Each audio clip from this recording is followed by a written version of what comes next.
नमस्कार दोस्तों and my dear students. आज हमारा जो लेक्चर है वो क्या है, सेक्शन फार्मूला का ड्राइव मीन्स इसमें होता क्या है कि हमारा vertical axis, horizontal X axis and Y axis, और this is x1 and y1, x2 y2, ये सब हमारा गिवन रहता है, जहाँ पे a एंड b का भी वैल्यू दिया हुआ है, यहाँ तक कि AP अपॉन PV भी फाइंड रहता है। What we find? To find coordinate P x y। Then how to find? Just now simple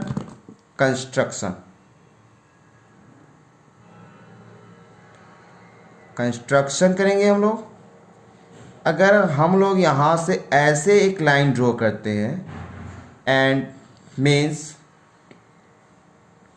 first construction AM parallel to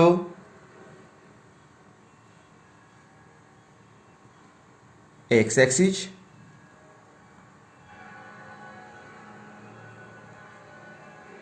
second PN parallel to x axis and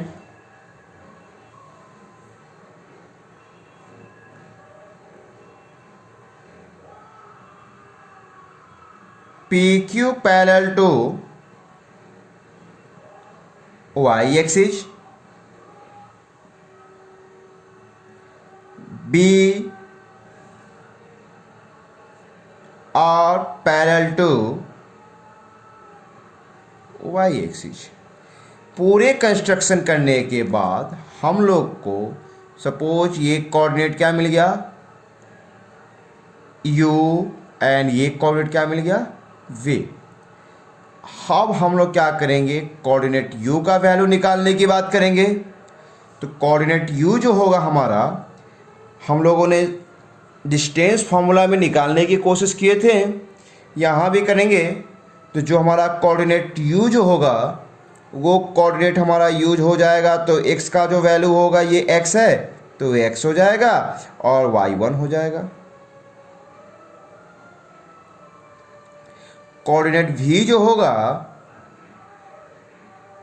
x2 और y हो जाएगा। चलिए, यहाँ तक तो हम लोग का कंस्ट्रक्शन भी कंप्लीट हो गया। अब हम लोग आते हैं प्रूफ में, कैसे प्रूफ करेंगे। तो यहाँ देख रहे हैं हम लोग प्रूफ की बात करेंगे। तो in triangle AUP and triangle PVB, सही है। तो आपको क्या लगता है कि यहाँ पे जो AUP का ये जो एंगल है वो 90 डिग्री, तो ये भी 90 डिग्री का ही होगा। जब पैरेलल इंटरसेक्ट करता है तो 90 पे ही करता है। तो यहाँ पे लिख सकते हैं angle AUP equal to angle PVB। क्यों 90 डिग्री? और एक और चीज़ देखा जाए इसमें, तो ये जो लाइन पैरेलल, ये लाइन पैरेलल है, तो ये तो भले पैरेलल है तो दोनों पैरेलल होगा ही। इसका मतलब अगर इसको आप एंगल 1 मान लेते हैं तो एंगल 2 भी क्या हो जाएगा, इक्वल हो जाएगा। यानी इसका एंगल 1 तो इसका एंगल 2 क्यों होगा, तो बाई कोरस्पॉन्डिंग एंगल से। तो हम जानते हैं सिमिलरिटी में, in any two triangle have corresponding any two sides are equal, तो बाई ए सिमिलरिटी से, प्रॉपर्टी से, triangle AUP similar to triangle PVB। हो गया यहाँ तक। जब दो ट्रायंगल सिमिलर होता है तो उस कोरस्पॉन्डिंग साइड उसका प्रोपोर्शनल हो जाता है। जैसे कि AU बाई PV, हो गया, इज इक्वल टू, ये क्या है आपका पी यू बाई बी भी। आप ऐसे भी देख सकते हो ए यू बाई पी भी, ए यू बाई पी भी, यू पी यानी पी यू बाई पी, गलती हो गया ना, बी भी होगा ना, हाँ बी भी होगा ही, ये पी यू बाई बी भी ही होगा, सही है, ऐसे भी सही हो गया, यू पी बाई बी भी इज इक्वल टू, ये A P by P B भी हो गया, बहुत बढ़िया, A P by P B भी हो गया। और हम क्या देख रहे हैं कि ए यू बाई पी भी बराबर पी यू बाई बी भी इज इक्वल टू क्या हो जाएगा हमारा A P by P B. A B तो हमारा एम है और पी बी हमारा एन है। यहाँ तक तो हमको समझ में आ गया और आपको भी समझ में आ गया होगा। अगर हम और आगे चलने की बात करें तो हमारा जो ए यू हो जो होगा, डिस्टेंस की बात किया जाए अब यहाँ पे, तो अगर डिस्टेंस की बात करें तो हमारा जो ए यू का डिस्टेंस जो होगा तो आप तो निकाल सकते हो यहाँ से लेकर यहाँ तक का x और यहाँ से यहाँ का x1 यानी x माइनस x1 हो गया। पी भी का बात किया जाए तो x2 माइनस x हो जाएगा। क्या कोई दिक्कत नहीं है? क्यों? क्योंकि यहाँ से यहाँ तक का x2 और यहाँ से यहाँ तक का x1, हमको यहीं तक का ना डिस्टेंस निकालना है, तो वो तो हमारा x2 माइनस x हो जाएगा। फिर देखिए, अगर PU का बात किया जाए यहाँ से यहाँ तक का डिस्टेंस का, तो यहाँ से यहाँ तक का y और यहाँ से यहाँ तक का y1 यानी y माइनस y1 हो गया। बहुत बढ़िया, चलिए आगे। अब देखिए PU निकल गया। अगर BV का बात किया जाए यहाँ से यहाँ तक का, तो यहाँ से यहाँ तक का y2 और यहाँ से यहाँ तक का y यानी y2 माइनस y, ये चारों डिस्टेंस निकल गया, कोई दिक्कत नहीं है। अब देखिए, अब यहाँ पे क्या करेंगे, हम लोग पुट कर सकते हैं वैल्यू को। कैसे पुट करेंगे? तो AU का जो वैल्यू है, इसका वैल्यू क्या लिखेंगे, x minus x1 by x2 minus x is equal to y minus y1 y2 minus y is equal to m by n। चलिए, धन्यवाद आपका, यहाँ तक तो क्लियर हो गया। अब हम लोग आते हैं आगे का जो हमारा प्रोसेस है वो कैसे करेंगे, तो वो देखिए, यहाँ तक तो आप लोग को दिखाई दे रहा है। चलिए, बहुत बढ़िया। अब देखिए, अगर हम लोग यहाँ पे लिया जाए तो यहाँ पे कह सकते हैं कि नाउ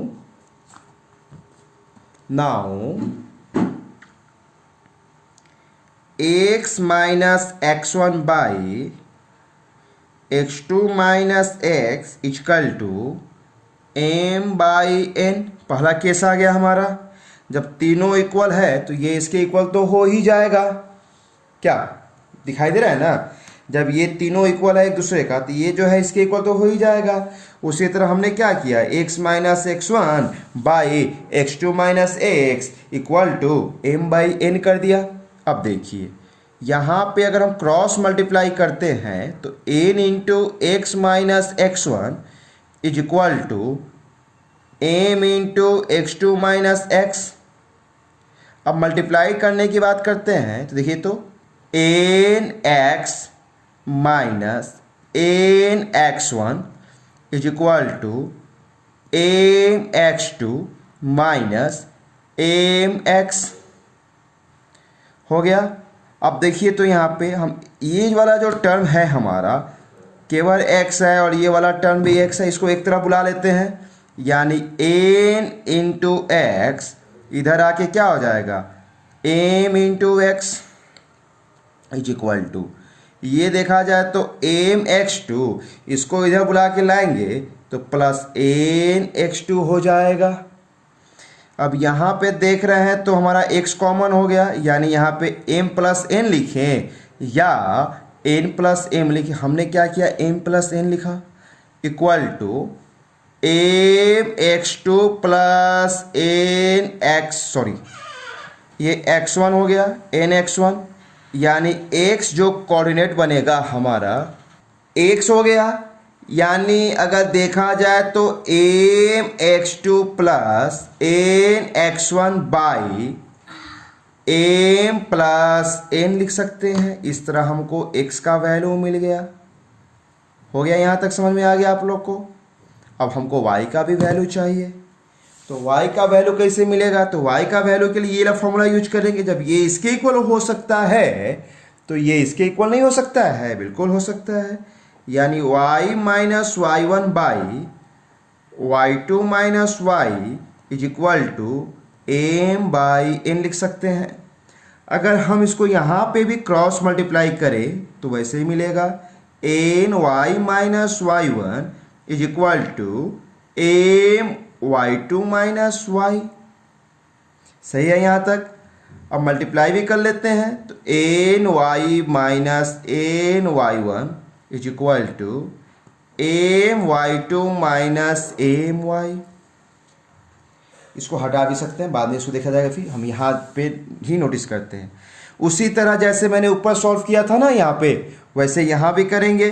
तो क्या करेंगे, यहाँ पे हम n को कॉमन लेंगे, यानी y minus Y one is equal to M Y two minus, हमने गलती कर दी यहाँ पे, हाँ गलती कर दिया। क्या गलती कर दिया कि n को कॉमन लेंगे तो हमारा रिजल्ट कभी नहीं मिलेगा, इसलिए नहीं मिलेगा। फिर हम m बाई n में चले जाएंगे।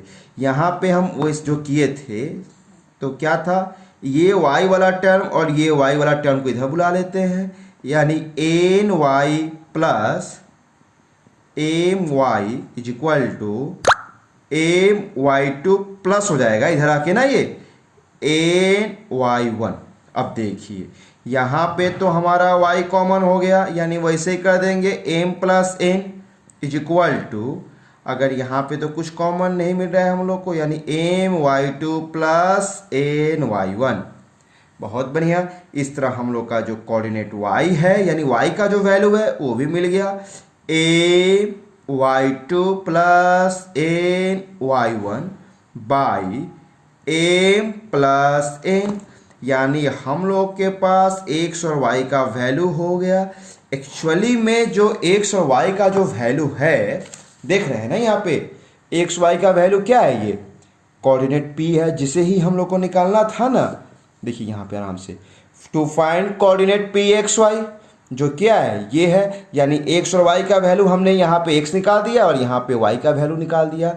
इस तरह जो हमारा कोऑर्डिनेट p जो होगा वो क्या हो जाएगा, एम एक्स टू प्लस से, ऐसे नहीं हटेगा, इसको हम ऐसे कर देते हैं, ठीक है ना। कोऑर्डिनेट p जो होगा हम लोग का M X two plus N X one by M plus N and M Y two plus N Y one by M plus N. ये हो गया हम लोग का exact drive of section formula. चलिए धन्यवाद। अगले लेक्चर में हम क्या करेंगे, इसका क्वेश्चन को सॉल्व करेंगे। और हमारे इस चैनल को सब्सक्राइब भी जरूर कीजिएगा आप लोग, और लाइक भी।